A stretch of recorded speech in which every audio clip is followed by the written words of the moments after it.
तो आप लोग थोड़ा तरस खा लो प्लीज़। थोड़ा हॉस्पिटल अप डाउन रह रहा है, बट ओवरऑल अब बेटर है सिचुएशन, ठीक है।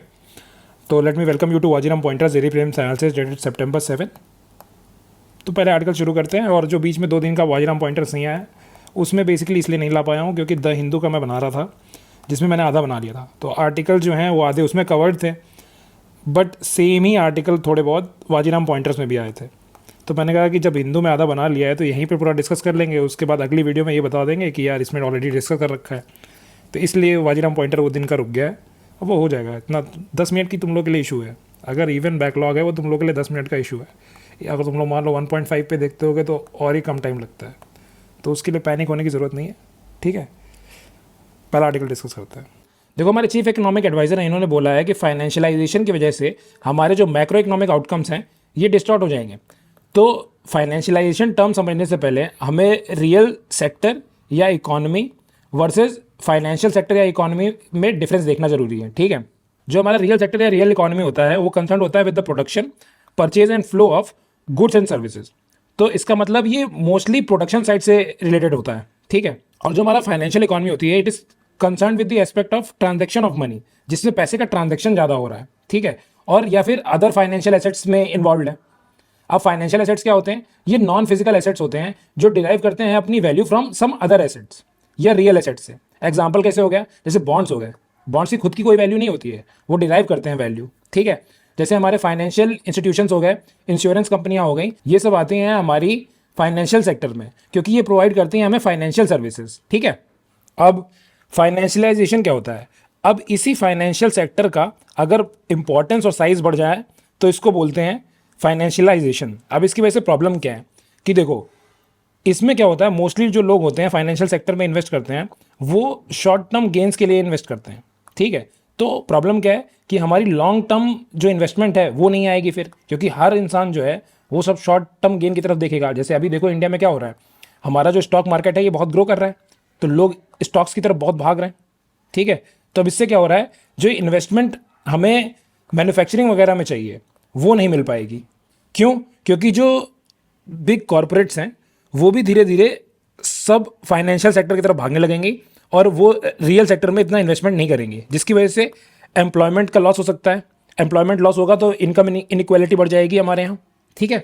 जो हमारा स्पेकुलेटिव मार्केट है या डेरिवेटिव सेगमेंट है ये बहुत ज़्यादा इंक्रीज हो जाएगा, ठीक है। अब देखो, इंडिया ने सक्सेसफुली टेस्ट कर लिया है अग्नि 4 को। अब अग्नि 4 क्या है? एक बैलिस्टिक मिसाइल है और ये इंटरमीडिएट रेंज बैलिस्टिक मिसाइल है। अब देखो, बैलिस्टिक मिसाइल्स की रेंजेस क्या क्या होती हैं, तो बेसिकली 4 रेंजेस होती हैं। अगर अप टू 480 किलोमीटर, अब 480 से लेके 965 तक, और 965 किलोमीटर से लेके 5310 किलोमीटर, ठीक है। और अगर 5500 किलोमीटर से ऊपर है तो इसको बोलते हैं inter continental ballistic missile. Continental मतलब समझ गया ना, कॉन्टिनेंट के बीच में जा सकती है, 2 कॉन्टिनेंट के, ठीक है। और ये हो गई हमारी इंटरमीडिएट रेंज, और इससे ये वाली हो गई हमारी मीडियम रेंज, और ये हो गई हमारी शॉर्ट रेंज, ठीक है। तो इतना याद करना है? नहीं, बस इतना याद रखना है कि अराउंड 500 तक रहेगा तो शॉर्ट रेंज, 500 से 1000 तक रहेगा तो मीडियम, 1000 से 5000 तक रहेगा तो इंटरमीडिएट रेंज, और हमारे 5500 से ऊपर रहेगा तो इंटर कॉन्टिनेंटल है। और हमारी अग्नि 4 कौन सी है? इंटरमीडिएट रेंज की है, ठीक है, क्योंकि इसकी रेंज कितनी है? 4000 किलोमीटर तक, ठीक। और 1000 किलो का पेलोड ले सकती है ये, ठीक है। तो या तो अब जैसे मान लो ये मिसाइल है, मिसाइल के ऊपर जो पेलोड होता है वो 1000 किलो तक का हो सकता है। अब ये कन्वेंशनल हो या फिर इसमें न्यूक्लियर भी हो सकता है, ठीक है। और ये शॉर्टर कैसे है लेंथ में? बिकॉज ये सॉलिड फ्यूल सिस्टम यूज़ करती है, तो ये याद रखना है। अब 2 बातें और हैं। पहली कि चांदीपुर जो है ये उड़ीसा में है और यहाँ पे ये टेस्ट रेंज है, ठीक है, ये याद रखना है। और दूसरा कि न्यूक्लियर कमांड अथॉरिटी क्या है? तो देखो, 2003 में हमारी जो कैबिनेट कमेटी ऑन सिक्योरिटी है उसने बनाया न्यूक्लियर कमांड अथॉरिटी को। अब इसके अंदर क्या होता है? एक होती है पॉलिटिकल काउंसिल, ठीक है, और दूसरी होती है हमारी एग्जीक्यूटिव काउंसिल। अब एग्जीक्यूटिव काउंसिल का हेड कौन होता है? हमारा जो नेशनल सिक्योरिटी एडवाइजर होता है, ठीक है, वो होता है। और पॉलिटिकल काउंसिल का हेड कौन होता है? हमारा प्राइम मिनिस्टर, चेयर करते हैं इसे। तो फाइनली अगर न्यूक्लियर वेपन लॉन्च करना हो तो जो हमारी पॉलिटिकल काउंसिल है ये डिसीजन लेगी, ठीक है। मतलब बटन कौन दबाएगा? प्राइम मिनिस्टर दबाएंगे, ठीक है। और इनके डिसीजन को इम्प्लीमेंट कौन करता है? वो करती है एग्जीक्यूटिव काउंसिल। और एग्जीक्यूटिव काउंसिल का क्या करना काम है कि ये एडवाइस करती है हमारी पॉलिटिकल काउंसिल को, ठीक। और फाइनली इनके नीचे एक और बॉडी आती है जिसको बोलते हैं स्ट्रेटेजिक फोर्सेस कमांड,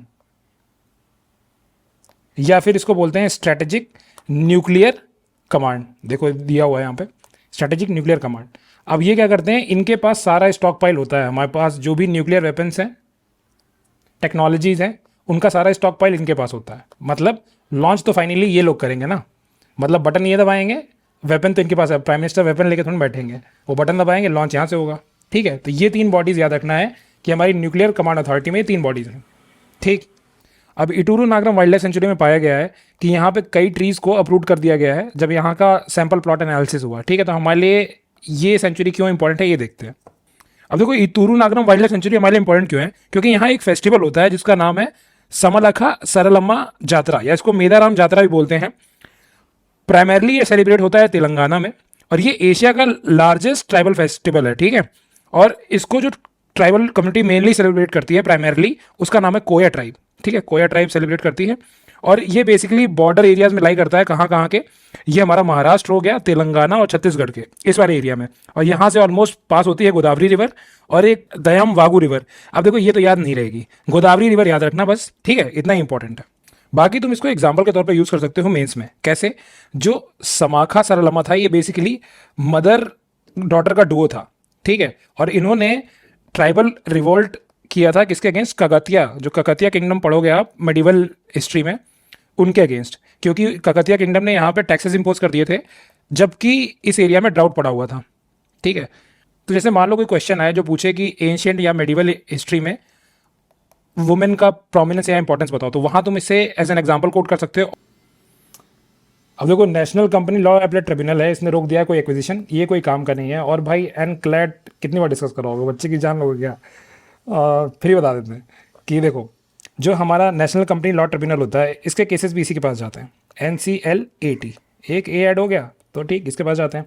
और इंसॉल्वेंसी बैंक्रप्सी कोड जो हमारा 2016 में आया था, उसके अंदर एक बॉडी आती है insolvency and bankruptcy board of India, ठीक है, उसके भी केसेस इसी के पास जाते हैं, ठीक। फिर कंपटीशन कमीशन ऑफ इंडिया जो हमारा 2002 का एक्ट है, उसके भी केसेस इसी के पास आते हैं। और एक है national financial reporting authority of India, जो कि आती है मिनिस्ट्री ऑफ कॉर्पोरेट अफेयर्स के अंदर, वो भी उसके भी केसेस इसी के पास जाते हैं। उसके अलावा this body can provide advisory jurisdiction to the president of India, अगर वो मांगे ओपिनियन, ठीक है। और हर ट्राइब्यूनल की तरह देखो इसमें भी टेक्निकल मेंबर्स होंगे, और अपॉइंट कौन करेगा, सेंट्रल गवर्नमेंट अपॉइंट करेगी।